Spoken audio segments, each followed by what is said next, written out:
Dando continuidade às apresentações do Café Epistemológico, eu, Amanda Laurindo e a professora Gleice Souza iremos abordar o tema comportamento sedentário e custos com saúde.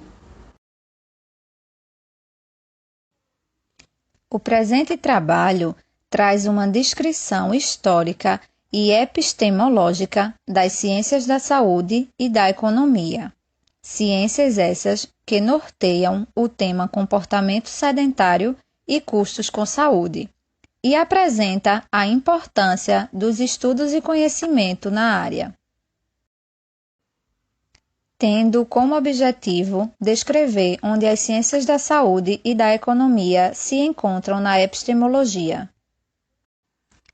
Dando início com a ciência da economia, segundo a enciclopédia, o termo economia vem do grego oikos, que significa casa, e nomia, costume ou lei, que juntos ficam regras da casa, sendo a ciência social que estuda a produção, a distribuição e o consumo de bens e serviços.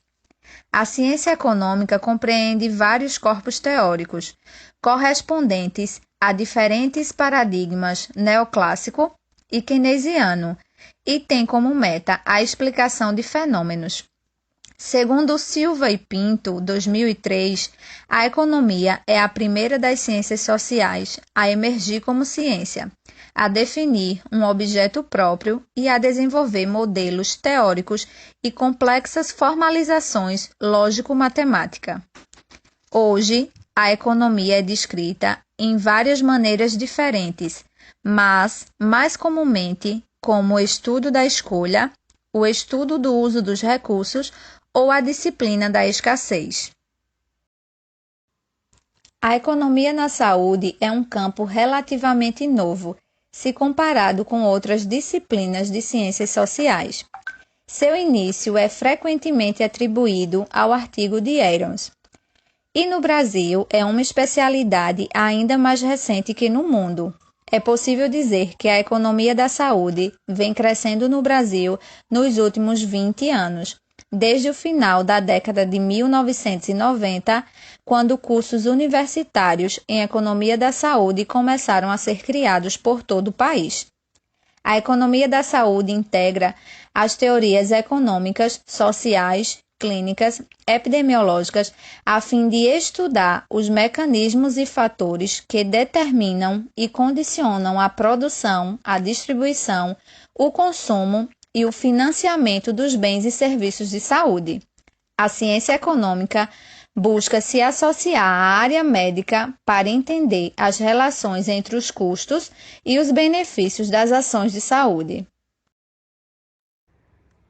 Segundo Scliar, em 2007, o conceito de saúde pode ser entendido e diferenciado através de contextos sociais, econômicos, políticos e culturais. Por isso, pode representar conceitos diferentes de acordo com a localidade em que se aplica. A seguir, iremos falar um pouco sobre as diferentes formas em que a saúde foi estabelecida ao longo do tempo.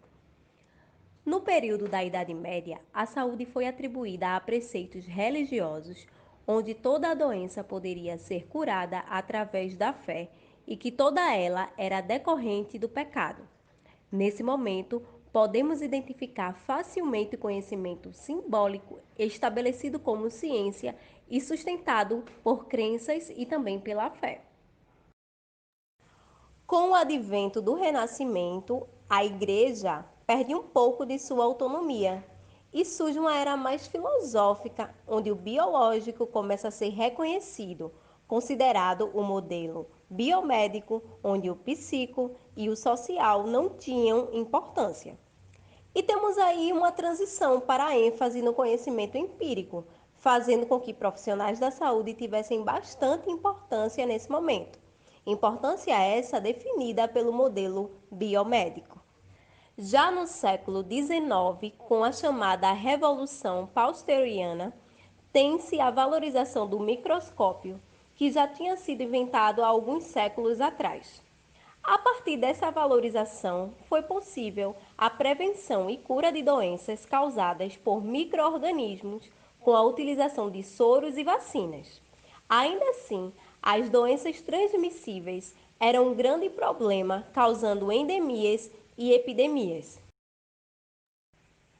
A medicina social, originada no século XVIII na Europa, se apresenta como um marco importante, pois coloca a intervenção do Estado em questões relacionadas à saúde pública, e a Revolução Industrial marca essa medicina social, pois nesse momento os conceitos de proletariado e força de trabalho ganham evidência em decorrência das difíceis condições de trabalho.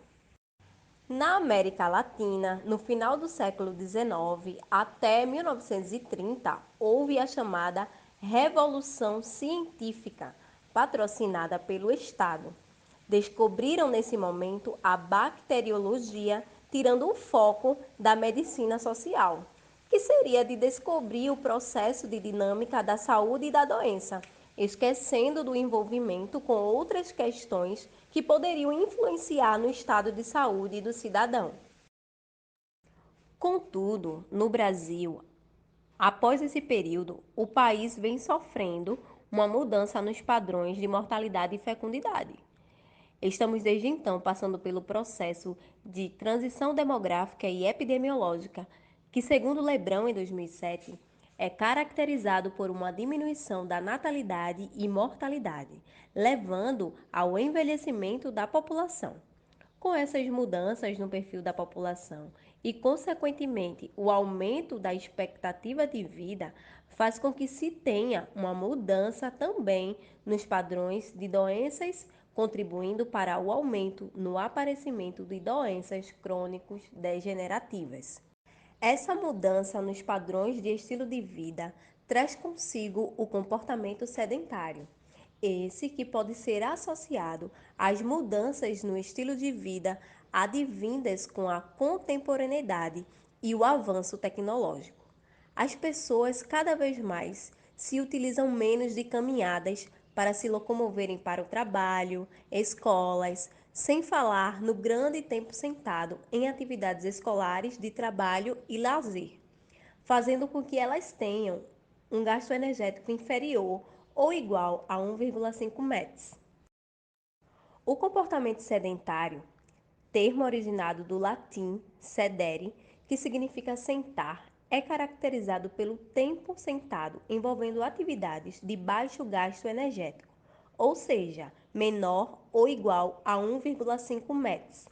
Já foi considerado como sinônimo de inatividade física, mas, segundo a OPAS, em 2018, a inatividade física pode ser representada quando o indivíduo não atinge os níveis recomendados de atividade física semanal para se manterem saudáveis, que nesse caso seria um tempo de 150 minutos de atividade física moderada ou 75 minutos de atividade física vigorosa por semana. Sendo assim, podemos inferir das afirmações que o indivíduo pode ser fisicamente ativo e ter também grande parte do seu tempo em comportamento sedentário. E por isso, os estudos vêm se preocupando com a associação entre o comportamento sedentário e os desfechos de saúde, independentemente se o indivíduo pratica ou não exercícios em intensidade moderada ou vigorosa. Sendo assim, os estudos apontam um crescimento no número de mortes e condições precárias de vida por motivos relacionados ao aumento das doenças crônico-degenerativas, doenças como hipertensão, diabetes e doenças cardiovasculares, sendo as doenças cardiovasculares a principal causa-morte em países desenvolvidos e a segunda em países em desenvolvimento. Hoje, o comportamento sedentário vem sendo apontado como importante causa para o aparecimento e não controle dessas doenças e pode contribuir para o aumento com os custos relacionados à saúde. A associação entre comportamento sedentário e desfechos em saúde tem sido investigada e existe um crescente corpo de evidências apontando para o comportamento sedentário como fator de risco à saúde, diferente e independentemente da prática de atividade física moderada ou vigorosa. E esses achados apontam para a importância de pesquisas que contribuam para a avaliação e o desenvolvimento de políticas de saúde voltadas para o aumento da atividade física e também para a redução do tempo sentado. A identificação dos segmentos mais vulneráveis e das características das populações expostas ao comportamento sedentário podem contribuir nesse sentido. Aqui estão algumas das principais referências utilizadas no nosso trabalho. Agradecemos aos professores Vilde Menezes e Cecília Tenório, coordenadores gerais do evento, a todos os colegas envolvidos nas demais coordenações, ao nosso orientador, professor Flávio da Guarda, e aos demais participantes do Café Epistemológico 2020. Obrigada!